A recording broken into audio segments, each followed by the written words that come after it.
हो गया। चलिए, तो आज हम लोग पढ़ेंगे नया टॉपिक जिसका नाम है चतुर्भुज। क्या पढ़ेंगे?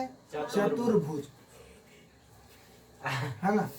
तो चतुर्भुज मतलब क्या होता है पहले ये समझते हैं।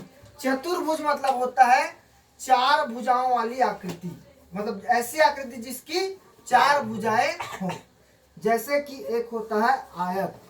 क्या होता है? आयत, जो चतुर्भुज का एक प्रकार है। A B C D. तो आयत किसे कहते हैं? जिसकी सारी भुजाएं 90 अंश। हाँ ठीक है, वेरी गुड, है ना। यहाँ ध्यान समझिए, आयत उसे कहते हैं जिसकी लंबाई बराबर हो और चौड़ाई आपस में बराबर हो, यानी आमने सामने की भुजा बराबर हो। ठीक है, आमने सामने की भुजा, जैसे कि ये लंबाई है और ये लंबाई है, ये दोनों क्या होगा? बराबर होगा। ठीक है, और ये चौड़ाई है, ए सी क्या है? चौड़ाई। बीडी क्या है? चौड़ाई। तो ये दोनों आपस में बराबर, यानी कि ए बी बराबर होगा सी डी के और ए सी बराबर होगा किसके? C D. बोलिए, बी डी के। तो ये क्या है? चौड़ाई है ना, और ऊपर वाला क्या है? लंबाई, है ना। तो लंबाई और चौड़ाई यानी आमने सामने की भुजा बराबर हो, उसे हम क्या कहेंगे? आयत। समझ में आ रहा है कि नहीं आ रहा है? ठीक, तो आयत की कुछ चीजें और समझते हैं, आयत के बारे में और पढ़ते हैं। जैसे कि आयत का परिमाप और आयत का क्षेत्रफल, है ना। जैसे कि आप लोग सब पढ़े होंगे पिछली क्लास में, आयत का परिमाप, आयत का जो परिमाप है वो कैसे, किस परिमाप मतलब क्या होता है बताइए? परिमाप मतलब किसी भी आकृति का जहां से आप चारों ओर का लंबाई, उसका चारों ओर का लंबाई, यानी जैसे आप ए पर खड़े हो तो ए से बी जाओगे, बी से सी, सी से डी। ठीक है, कहां से कहां तक जाओगे? ए से बी, बी से सी और सी से डी। आया बात समझ में? क्या है? हाँ, तो इसको थोड़ा ए डी बराबर होगा बी सी के। ठीक है, ये चौड़ा, इसको सुधार लेना, है ना। तो ए बी क्या है? लंबाई है, और सी डी भी क्या है? लंबाई है ना। और यहाँ देखो, यहाँ ए डी क्या है? चौड़ाई। यहाँ बी सी क्या है? चौड़ाई। तो आयत का परिमाप, जैसे देखो ए से आप कहाँ गए? बी से कहाँ जाओगे? सी से कहाँ जाओगे? डी, और डी से ए। तो मान के चलो ए से बी की लंबाई को एल मान लेते हैं। क्या मान लेते हैं? एल। ठीक है, और बी से सी तक की चौड़ाई को हम क्या मान लेते हैं?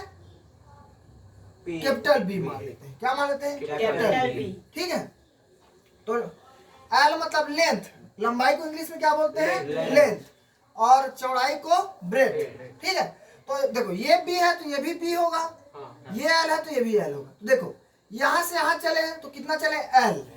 फिर बी से सी चले तो बी चले, तो प्लस बी। ठीक है, और सी से डी चले तो क्या हो जाएगा? एल।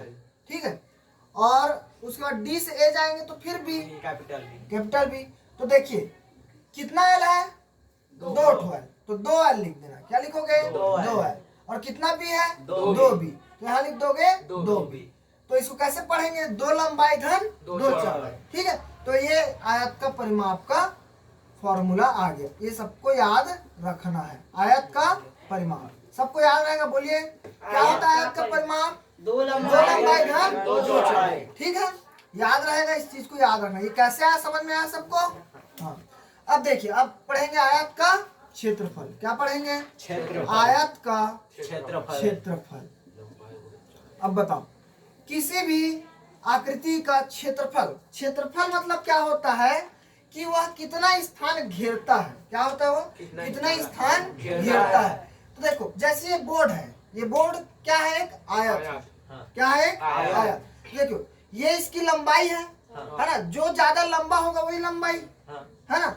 जो चौड़ाई, ये क्या लगा? जो छोटा होगा वो चौड़ाई। तो लंबा दिखा वो लंबाई, छोटा दिखा वो चौड़ाई। ठीक है, आया समझ में कि नहीं आया? हाँ, तो क्षेत्रफल मतलब देखो, ये दीवार का जितना जगह घेरा है, ये दीवार का जितना जगह घेरा है वही उसका क्षेत्रफल कहलाता है। क्या कहलाता है? क्षेत्रफल।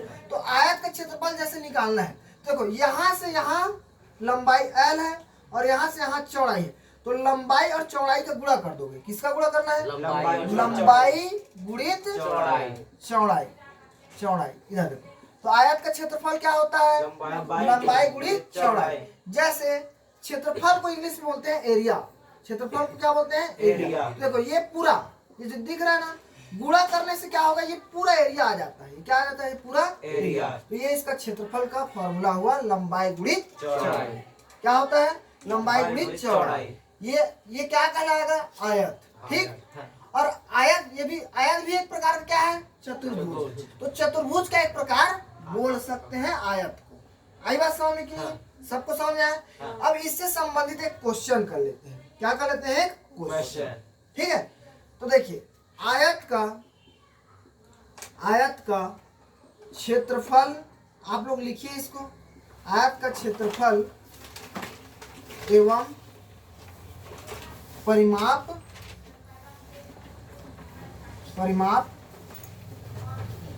ज्ञात कीजिए।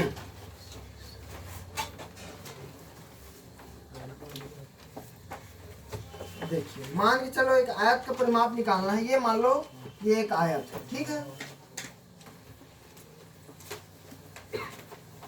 ए बी सी डी। ठीक है, अब मान लो ए से बी तक की लंबाई मान के चलो 10 सेंटीमीटर। कितना सेंटीमीटर है? 10 सेंटीमीटर। और बी से सी तक की जो लंबाई है, जो चौड़ाई है, वो है आपका 4 सेंटीमीटर। कितना है? 4 सेंटीमीटर। तो देखिए अब इसका हमको क्षेत्रफल निकालना है और परिमाप निकालना है। तो क्षेत्रफल और परिमाप के लिए हमको क्या क्या चीजें चाहिए? 2 चीजें चाहिए।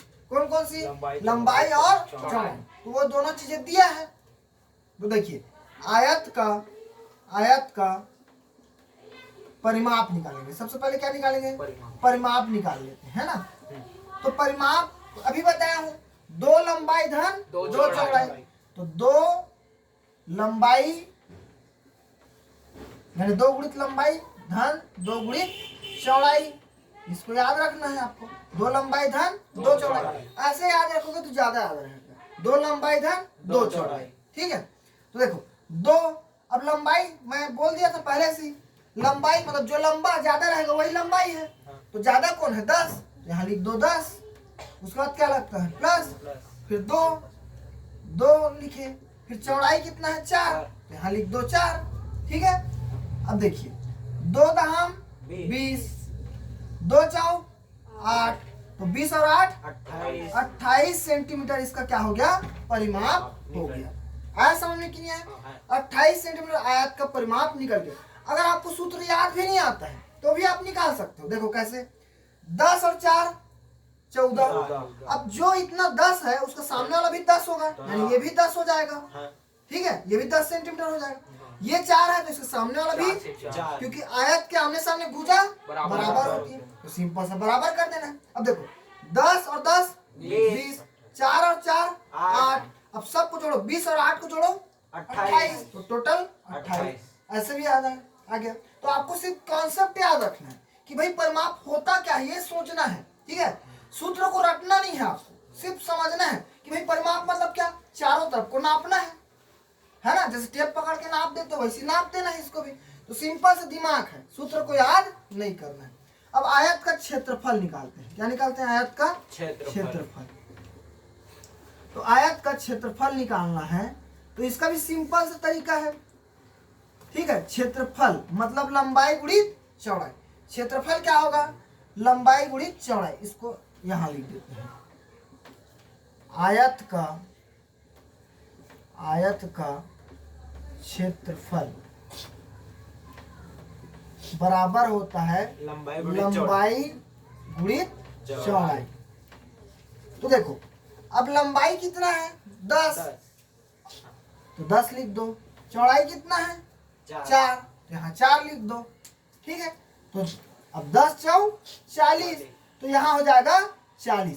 और देखो सेंटीमीटर में दिया है, किस में दिया है? सेंटीमीटर। देखो 1 सेंटीमीटर इधर है, 1 सेंटीमीटर।